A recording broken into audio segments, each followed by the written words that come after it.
Hi everyone, my name is Shalima and welcome back to my another session of Learning English with me. In this session, we are going to focus on improving our English, not only just speaking, but overall English speaking skills, the complete English. Basically, I am getting a lot of requests that, ma'am, from where to start? Like you can understand everything, but you can't speak. And speaking is difficult for you.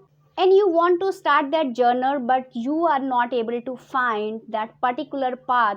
So, basically, how to become fluent in English, how to get from zero to fluent, that is what we are going to discuss today's video.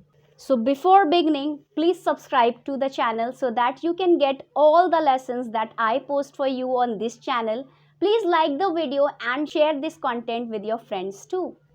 So now coming back to today's lesson, how to become from zero to fluent. If you are somewhere around zero, how to get to that level of fluency? Well, this is going to be helpful for everyone out there, whether you are at intermediate level or just above the beginner level. This is going to be helpful for everyone. Now let's begin. First of all, let's try to understand what is this zero level that we all are discussing, that you think zero is basically nothing, but that's in your mind that you are not at zero. If you are at zero, that means you cannot understand English. If you can understand English, you are somewhere above that level.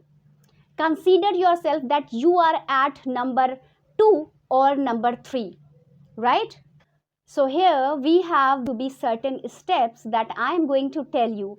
So let's begin. What is the step number 1? Step number 1 of becoming fluent in English language is survival. Survival English. So if you are starting somewhere from a beginning level, then you have to focus on survival English. I think everybody must focus on survival English. That is a must. So basically, what is survival English? Do you know that? Let me tell you. Basically, survival English is the component of spoken English. We never use survival English in written English. Okay? Because we need proper structures to write. Okay? But often when we are speaking English, we can miss out on the structures and just speak out the meaningful part of a sentence. Okay? So that we can make the other person understand. What we are trying to say, other person can understand that particular thing. Now imagine guys, imagine one thing. If you are in an English speaking country, okay, you are in English speaking country and nobody understands your native language. Nobody understands. Okay, you cannot form a proper sentence. You don't have a proper sentence. You don't know how to form a sentence because you might not be sure about that grammar structure and all that. What would you do? How would you try to speak? You will speak some kind of broken language, right? You might speak certain words with meanings. For example, you are feeling hungry, okay? You are feeling hungry and you want to find a restaurant. What would you do is, would you approach a native person, right? At that time, if you are not able to say a full sentence, you might say food, hungry, restaurant. These three words are making a connection in mind as soon as I say food, hungry, restaurant. And a person would be able to tell you, okay, this person is feeling hungry and they want the direction to some restaurant. So they will tell you that they would drop you at a restaurant or they would tell you the way to the restaurant. Okay, and there you can place an order. Once you reach there at the restaurant, you have to place an order. Now what you can do is, you can just call out the names of the food items. Okay, you can say price. Okay, and the person would tell you that, the waiter will tell you the price, right? These words are meaningful guys. Words, they carry certain meanings. Okay, they can be nouns, they can be verbs, the meaningful words. Okay, you can tell what you want to say to the other person. That's called survival vocabulary. That is survival English. Your grammar structures like do, does, did, have, had, will, should, there are not a part of survival English, guys. Survival English means the vocabulary, the words, the meanings that are needed for you to tell what you want to say to get your message across the world. And if you are able to do that, that's your survival English, the basic English, the minimum English you must know in order to survive for a single day in an English speaking country or in an English speaking environment. That is your survival English. So this is survival English. English is very important, guys, because once you know the survival English, you can gain the confidence to speak English. Okay, now you can start speaking English. Now, guys, this is the time to discuss step number 2. Step number 2 is to start speaking from day 1. Start speaking from day 1. This is something that I have discussed with you again and again throughout my videos. I have a dedicated video on this particular thing, that is start speaking from day 1. Start speaking from day 1. Okay, so that this is the video that you can go and check out now on my channel. Okay, why it is important for you to start speaking from day 1? Because the more you delay in speaking English, the more you will be hesitate to speak it. If you start speaking from day 1, and whatever you are learning, the vocabulary, maybe the grammar, okay, structure, maybe the structure, or any English, any component of English you are learning, you are listening to something, you will be using to it in your speaking, because the end goal is to speak. We are talking about becoming fluent in English. That means you want to become fluent English speaker. Okay, speaking is a skill which comes with practice. Okay, so if you don't start speaking from now or from day 1, it's going to affect the way you speak a lot. Okay, a lot of times people think, let us improve our vocabulary, let us practice. Okay, let us practice some more grammar, let's just go through the rules, or let's just go through the listening part for a month, okay, at least, and then we will speak. No, everything must go hand in hand. Okay, speaking and everything else in English at the other hand, and both the things, they must go side by side. Okay, that is something you are supposed to do. So start speaking from day 1. I would like to tell you one thing, that this is very important. You can practice these mouth muscles, you can practice speaking in English, you can become fluent in English, because through this practice, okay, mouth muscles practice, over the time you will become fluent. You cannot achieve in it in a single day. For example, I am just looking at some recipes. Okay, and let me give you an example. I'm just giving you an example. Okay, so that I am watching the video again and again. Okay, and I'm looking at the recipe again and again. Okay, and I am reading it, and one day I am thinking like, I have done this a lot. Okay, now let me prepare it. Would I be able to make something perfect in my first attempt? Obviously not. Obviously not. It would not come out as perfect, and this is what a lot of people think, that we are going to practice a vocabulary for 1 month, or maybe grammar for another month, or reading for another month, and then after then we will start speaking. We will think that we are really good at grammar, good at vocabulary, we know a lot of words, and the English would be perfect. This would not happen. All the steps and the process is there.